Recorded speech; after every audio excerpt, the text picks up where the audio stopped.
8 a.m. Here we come to you with a guest and a topic of national concern, where this morning we are going to be handling something very, very critical that has almost become a need of every citizen, right from birth, something that you must start working on when you give birth to a child. And we are looking at national identification. Recently, we saw the Minister for Internal Affairs, Honorable Kahindo Tafire, in Parliament talking about the proposal and defending the new charges that you are to incur in case you happen to misplace your national ID, or in case you want to change some of the information or your national ID. And joining me on set today, as we are going to be discussing or trying to justify the new charges of the national identification card, that is the Public Relations and Corporate Affairs Manager, NIRA, that is the National Identification and Registration Authority in Uganda. That is the body in charge of ensuring that it registers and, of course, identifies Ugandans. And that is Gilbert Kadiro. You're most welcome to our studios. Thank you, Robert. I must say it's a pleasure having you, Moso. A pleasure being here at such a time when many Ugandans are eager to know that 200 sounded too many. Why 200? Some villagers cannot have this money. But let's first go to the bottom of this. Let's first understand one. Why? There's always been this question. Why should a national ID expire? Because we know come 2024, the people that first received their national identity cards will have expired. And really, in 2003, you're going to begin mass registration. So, does me being a Ugandan, my work ID can expire? Because I made it's a contractual, or I can go to, but if I'm a Ugandan, I never cease to be one. Thank you. And I want to very quickly echo the words of the Permanent Secretary who presented the paper to the Committee of Parliament, as well as the Honorable Minister for Internal Affairs, who categorically stated, and which is the position, that citizenship does not expire. Your citizenship as a Ugandan does not expire. Your national identification number, the NIN, does not expire. It is your NIN for life. It is that number that identifies you as the individual certified citizen amongst the millions of Ugandans that are registered and those that we seek to register. I think that was very clearly put by both the Honorable Minister and the PS. In the presence of media, by the way, because this is public information, we had a full rapporteur of media institutions and houses represented during that meeting. So it is not something that is coming out of space. What expires is the document. The document as a physical representation of your registration expires. The global standard is very clear because we as Uganda, our system is aligned to what is acceptable globally. So on average, most countries will have ID cards expire, some 5 years, others 10 years. At the time we started our system or our process, we opted to go for 10 years. So the physical document in itself will expire. But citizenship, and we need to have this clear, we've stated it several times, citizenship does not expire. Once you have been verified as a bona fide Ugandan, a citizen of Uganda, that will not expire. That was stated, Gilbert. Now also help us understand, when we know that these IDs are going to expire, which period, which duration, because it may appear to many Ugandans, maybe they don't know if they fall under this category, yet they should be the targeted category. There is one maybe who has just gotten an ID. So some of these things may look simple, but clarity is very important. Absolutely, and I agree. Clarity is very important. When you have a meeting like we had in Parliament, you may not be in position to explain a lot of things in depth. And so this is a good opportunity for us to get that clarity. You'll recall that the vast majority of people currently holding national IDs were registered in 2014 and 2015. And thereafter, we have been registering, identifying Ugandans and issuing them with national IDs on a continuous basis. Now, the reason we are calling this mass renewal is because the bulk of the current national IDs in the hands of Ugandan citizens are going to begin expiring in 2014. In 2024? Sorry, 2024, mine inclusive. Beginning 2024 is when we expect to begin to see the biggest number of IDs expire, going into 2025. And so it is for that reason that then we are talking about mass renewal, because of the numbers of people that whose cards will expire over that period of time. But we're also looking at the electoral cycle. We are looking at the election cycle, where we're saying that in 2026, all these people who have national IDs are eligible to vote. And the part of the information that we use for the election cycle is derived from the National Identification Register and system. So we need to be preparing for that. And so there's going to be that cycle for mass renewal. But we are also now looking at the other side of the story, which we're calling the mass enrollment of Ugandans who are not yet enrolled. Many of these today are in the age bracket below 16 years of age, who do not necessarily have national IDs, but who we are looking at as being eligible voters by 2026.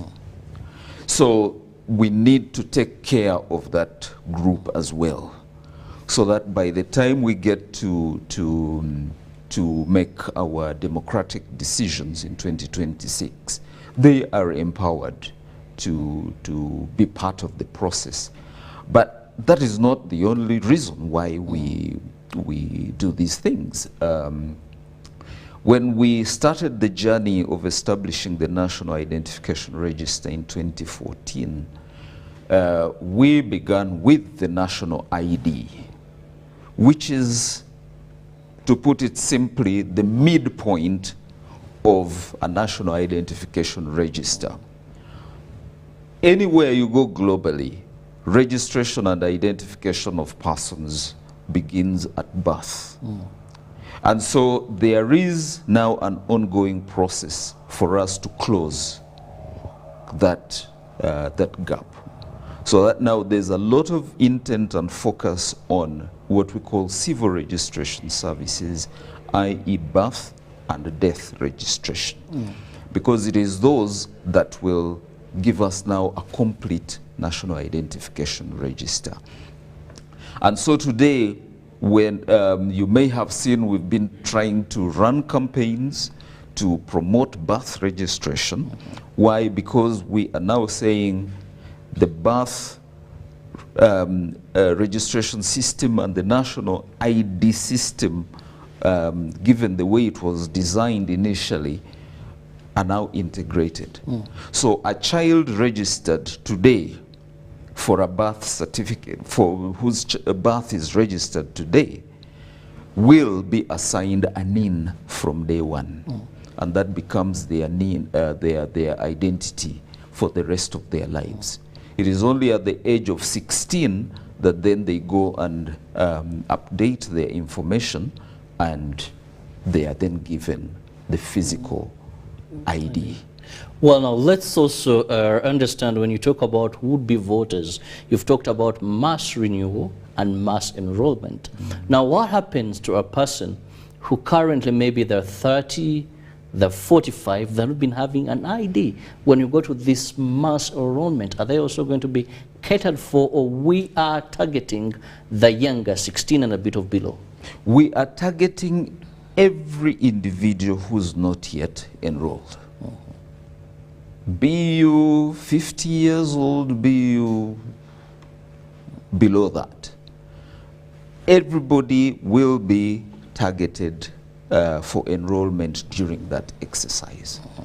Just so that we ensure that every Ugandan who needs to be enrolled is enrolled and issued with an identity. The only difference being that those who are of age 16 plus will get the physical ID. Those who are below that, we assign you a NIN, and that's your identification. You are actually enrolled and identified, although you don't have the physical ID until you come on of age. The beauty of it is also that our findings now during our routine registration exercises is that the vast majority of persons or citizens who are eligible for national IDs are actually enrolled and registered and do have them. There may be those who have never picked them for various reasons, but we are confident that that group of persons who are eligible to have the physical national IDs actually do have them. And so that is not too much of a problem for us, but we shall capture each and every person who deserves to get a national ID. Well, our viewers, just to remind you that you can be part of the topic of discussion by simply going on our social media platforms. And what do you do when you get there? Send us a text message on the number on your screen or our WhatsApp message, and Gilbert will be responding to all your questions regarding mass renewal, mass enrollment of national IDs, and anything around that. Well, we know NERA has a number of roles, but today we are specifically centering on one thing, that is mass registration that is coming beginning next year around June, but also renewal. Now, Gilbert, one of the things that comes in here is the electronic national ID. Also, throw more light on this. What is this going to be like?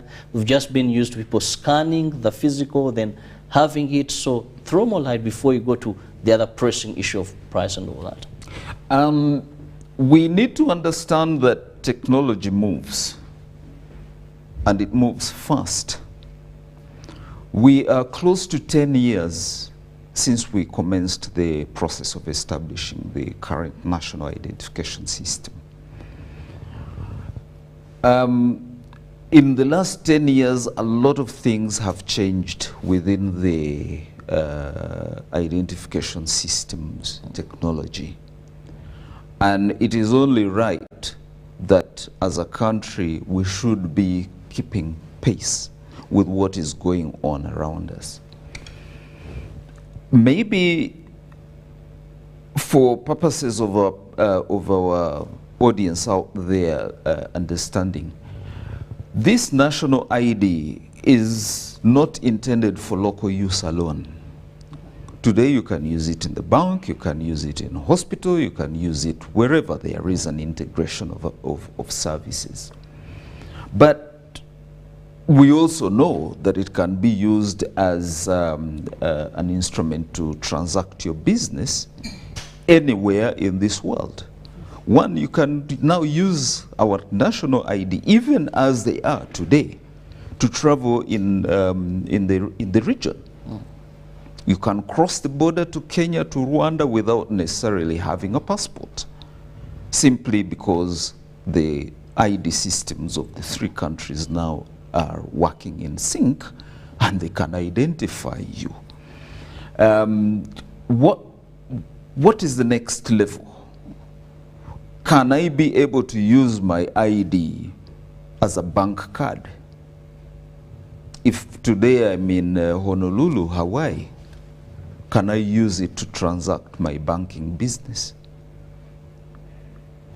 As we are now, no. But it would be something of interest to some of our citizens, that they can actually go and use this document. Okay? And so we are looking at the ID system upgrade, not just the card. The card is just a physical representation. And I would want us not to fix our minds too much on the physical card, but look at a system that is able to deliver a wide range of technologically compliant services as possible. Now, Gilbert, that well said. We know that we have a population of a number of people that desire to get national IDs, but this has been a hectic process. For one to get an ID, a national ID in Uganda, if you say you to apply, you're good at giving names. I must say that may not take you long. You have an in number, but the process of one acquiring a physical ID still remains a challenge.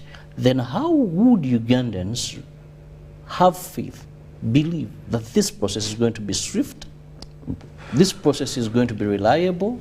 We've had people who will tell you that for me, I spent about 500 to get my national ID. Of course, not through the legitimate process by NIRA, but because of the hardships, they provide an opportunity for someone somewhere to say, hey, I can help you.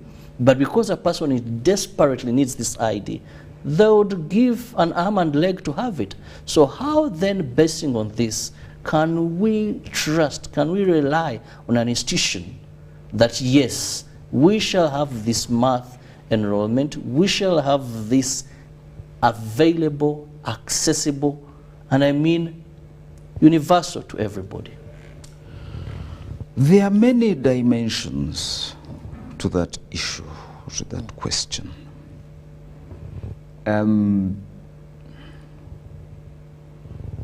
I have seen individuals and personally received calls from individuals who, for whatever reason, have never taken the initiative to go and register for a national ID.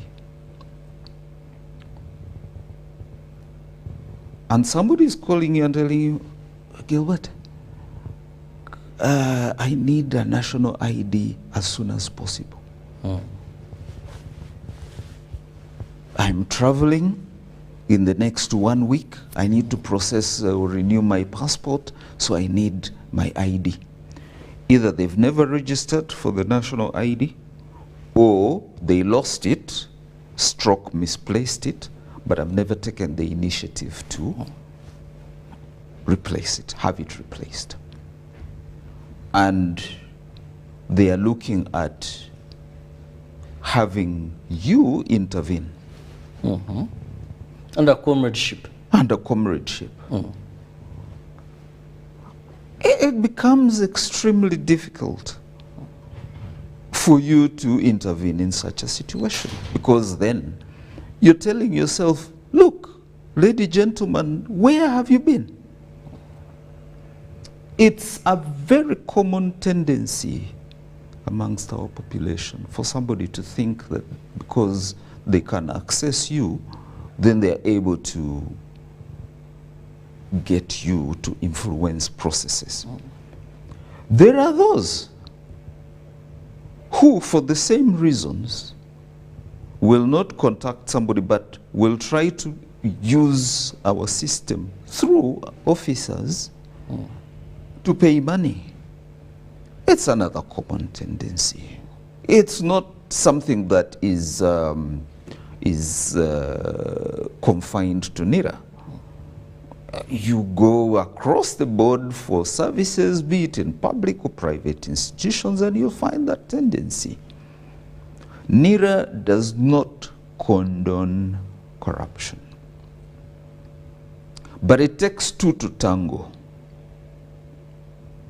For the officer at NIRA to receive that money, somebody will have tried to induce, and vice versa.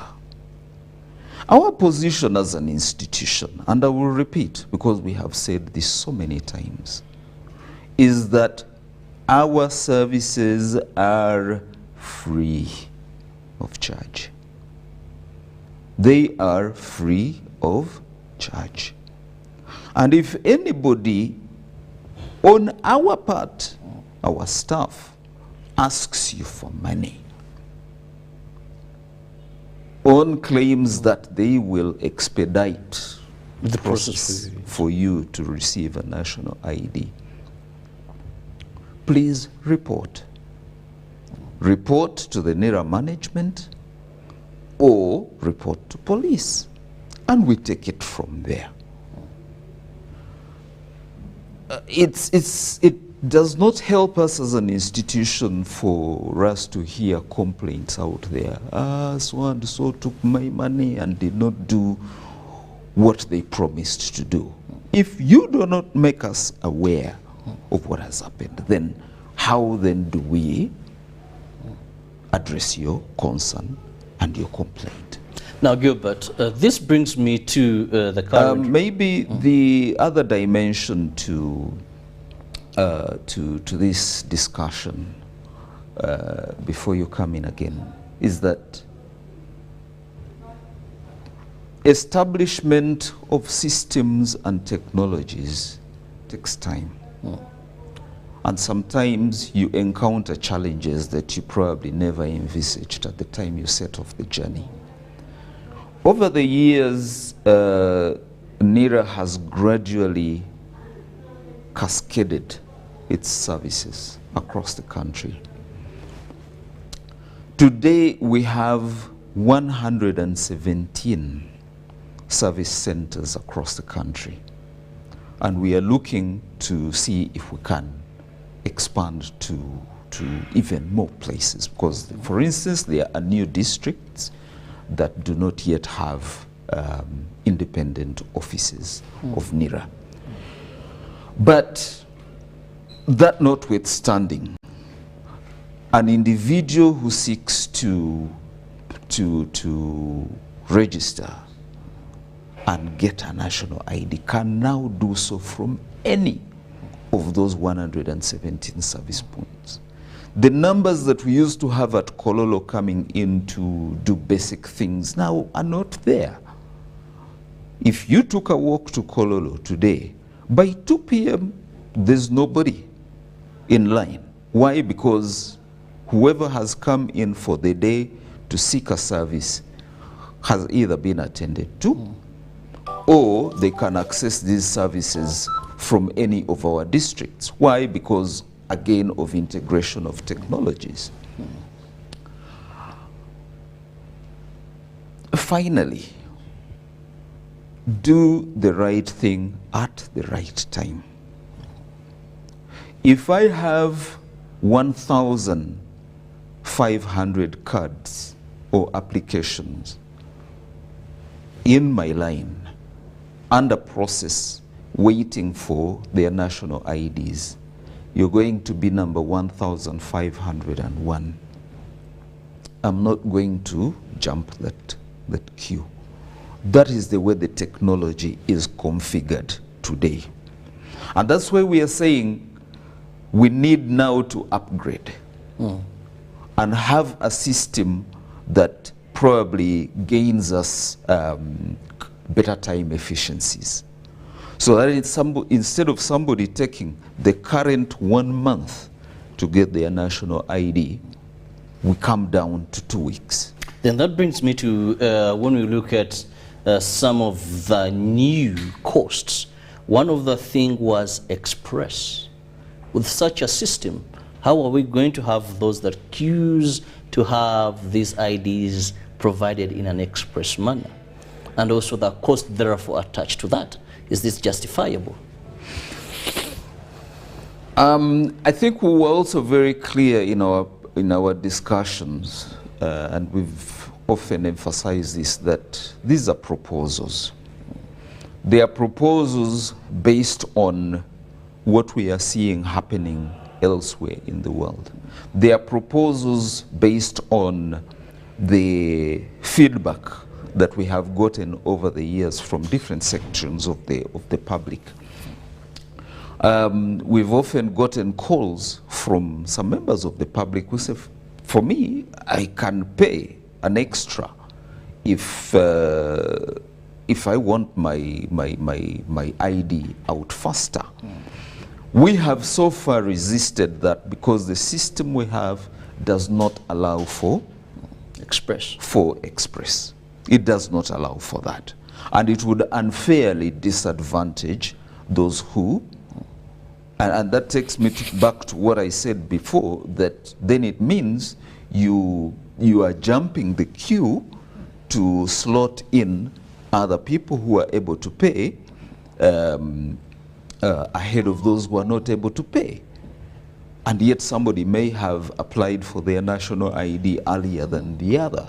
And so we are not, we are sensitive to those concerns. And that's the reason why we've said, no, hold it. Let us look at the new system. Let us benchmark. It's a process. We are currently going through a number of processes. One, getting feedback from different sectors of the clients, both government and private institutions that access our services. The members of the public, we are talking to people. Say, what would you desire the new system to look like and operate like? So that we then sit down and go through this feedback and say, okay, maybe this is how we need to configure the system. Probably, if at the end of the day, the propositions are bought into, we could have a two-line production system. One that caters for the routine and another that caters for the express. But it is yet an issue for discussion. We have not yet arrived at that point where we're now saying this is what it is. Right. Also, relatedly, a rejoinder to that, this famous quote, if you don't want to pay the 200, then don't misplace, don't lose your national ID. At the mind of many Ugandans, you, me, and maybe some other people, 200, maybe pocket change. 200 maybe just a simple shopping or a night, not even a night out.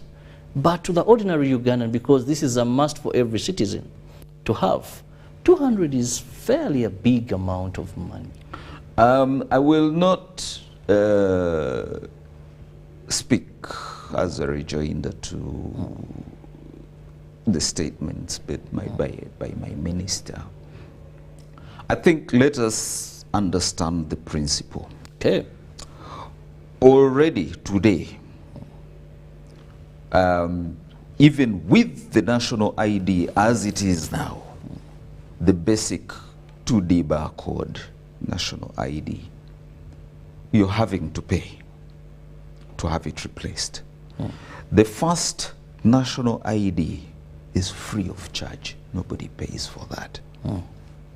Please emphasize that to my people. The first time you register for a national ID, it is free. Government provides that card free. However, if you've lost it, if you want to change information and get a new card, I could want to change my name. yeah, you Someone have gets to pay. married or something, yeah. So there's already People a change cost. their date of There's birth. already a cost anyway. So those changes are legally provided for. So there is already a cost. And this is one of the most basic national ID cards you can find anywhere. Why did we get there? Because we had to make a start somewhere. Who knows? The next generation of national IDs is going to have so many other features in there. And incorporating those features is a cost. So we need to have that at the back of our minds. But like I said, these are proposals. They may be accepted, they may be rejected. The figures that we charge for the different services that we offer are figures that are embedded in law, in the Registration of Persons Act. It's not NIRA that came up with them, it's not the minister, it's not an individual. They are embedded in the Registration of Persons Act. And as part of this process of updating and upgrading our system, there are going to be legal reviews. There's going to be a legal review to update the law to be in consonance with the current context. And so that is still a subject for debate and subject for discussion. You will recall not so long ago there was this discussion about 500,000 shillings over the same matter. So it's not something that is cast in stone. It's not something that has been accepted yet. It is a matter for discussion. But the principle is that as we enhance our systems, as we enhance our national IDs, as we enhance the features therein, as we take into account inflation and other changes in the economic context, these are things that we must think about. We cannot be at the same level that we were 10, 15 years ago. Rightly said. Now this brings me to look at some of the messages that are coming in, and I want to say thank you so much for giving us this feedback. Now I'll move to Gilbert. Well, we have good morning Uganda. Thanks for the show. I think NIRA should at least this time around try to be more efficient while doing their work during the mass registration and renewal, because have seen it happen when people get national identification cards with errors on them. This wastes resources and time. My last question is, will the new system include people's medical information like blood group, allergies, and others? Akena Walter Apire from Chitigum. Well, I think we just have enough because there are really very many actually. I wish you could stop. Take that? I wish you could stop the messages for now, please, because there are too many. Let's sort them for now. Stop sending so that we can handle then. While time allows, maybe we shall come for another bunch. Why don't we have them at least 5 through so that 5 years. Yeah. That's okay. Now we have another one. Good morning, presenter.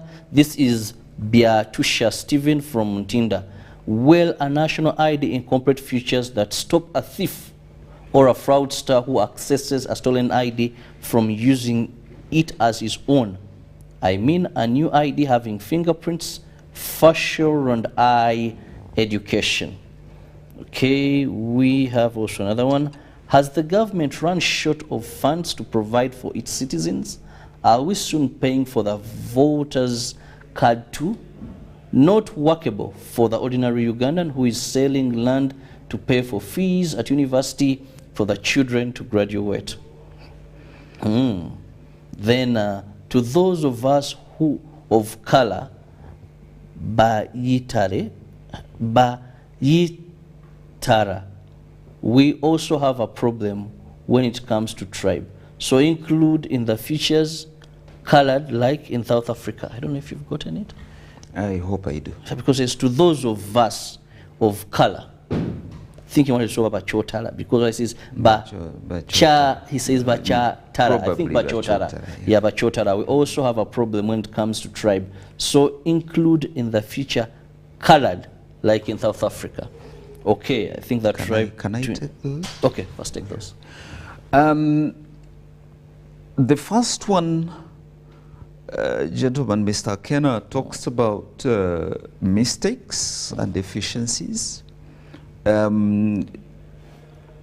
think also let's understand principle. Whenever you're doing anything, even when you're running your kiosk where you're selling your maize flour and things like that, you must give room for error. And the errors could be occasioned either by our staff or even by the individual. The beauty of it is that every single application that has been made so far, we do have a record of that. Where if you came to us and said there is an error on my national ID, then we are able to retrieve your record, your first application, check it and establish where the error came from. And invariably, the error is either us or the individual applicant. Where the error is occasioned by NIRA at the time of entry of data, and these include basic things like spellings of names, in certain instances, wrong age, and so on and so forth. If we establish that that error was occasioned by us, then we make for you the change cost-free. I repeat, we make for you that change cost-free.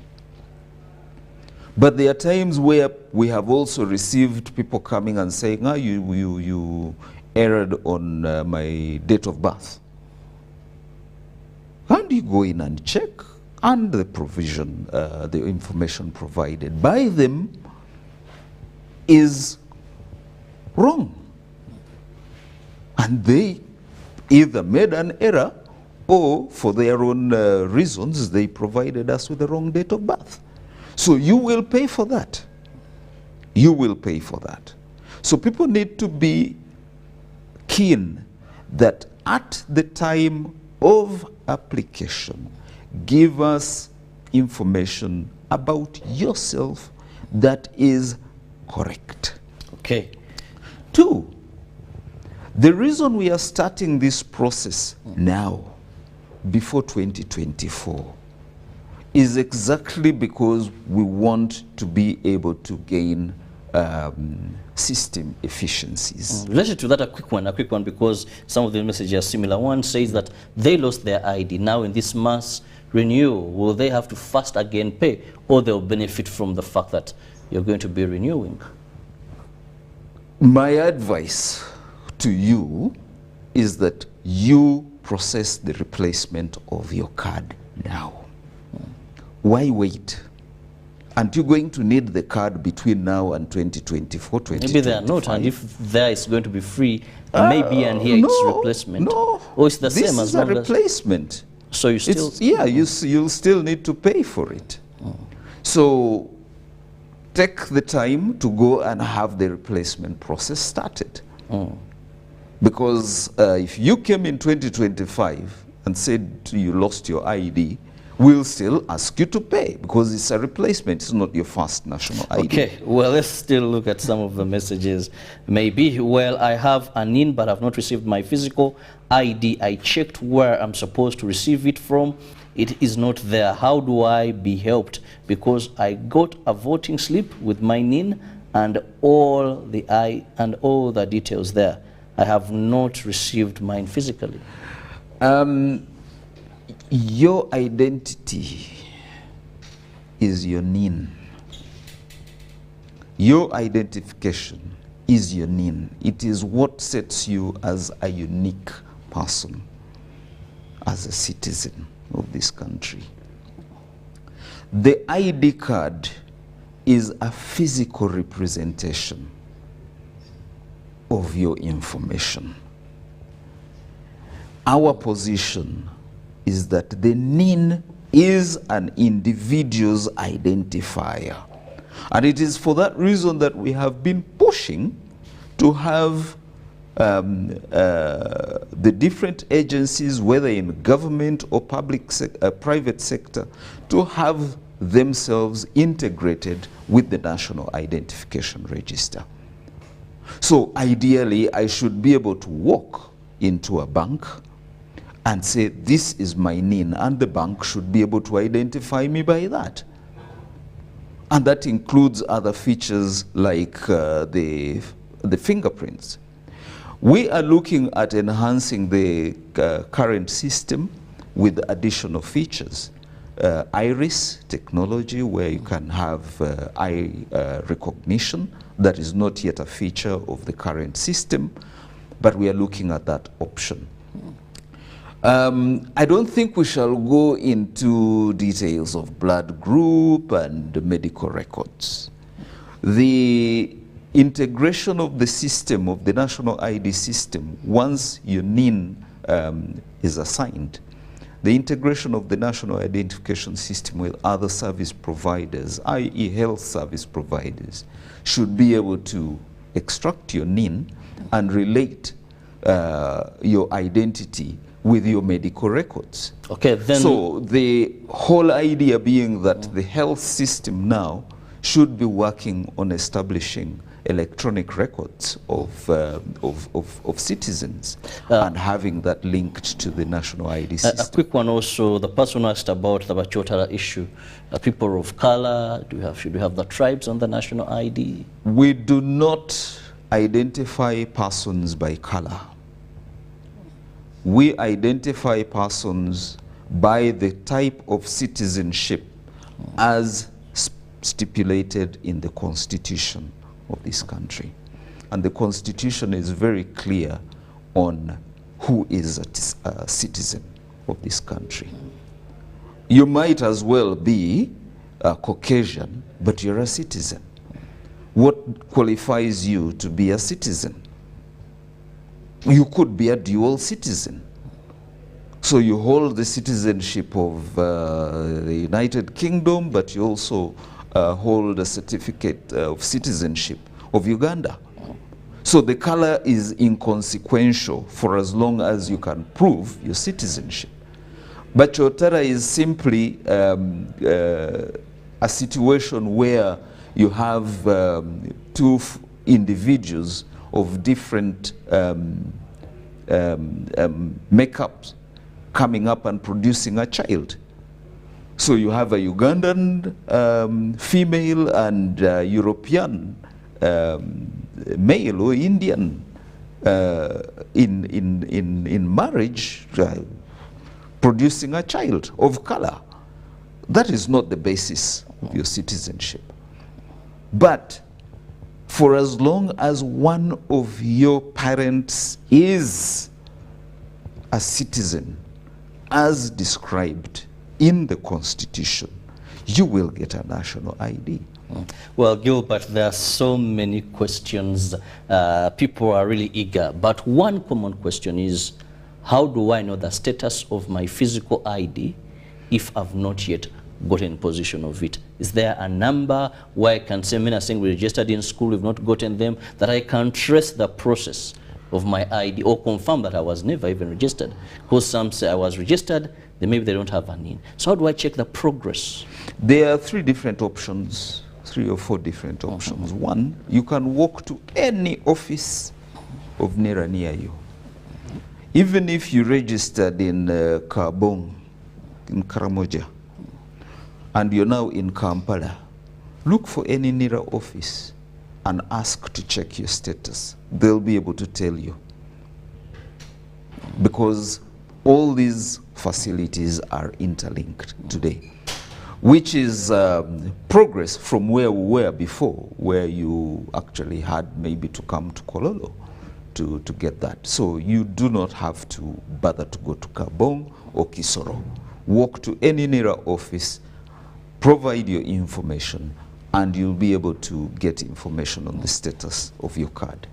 2, we do have a short code, *216# that somebody can use to check on their information. Dial *216#, select 5, which is check status, punch in the information that is required there, and you'll be able to get feedback. For children who registered in school, for instance, but have not gotten their national IDs today, you can go online on our website, www.nira.go.ug, and select under services, you select child NIN, put in the necessary information, and you'll be able to extract your NIN slip, which you can actually print and use for identification purposes. So those are the options that are available. Well, in the interest of time, I just want to say thank you so much for your time. Thank you so much, our viewers. We have quite a number of messages, but I've tried to look at those that are similar and what maybe you hadn't covered. Thank you for your time, and of course, Gilbert Kadilo for explaining to Ugandans. We wait to see, will this proposal see the light of day, or will it have some adjustment? Well, Ruben is here to take you through the world of sports. I'll return later in Good Morning Uganda Extra. God bless you.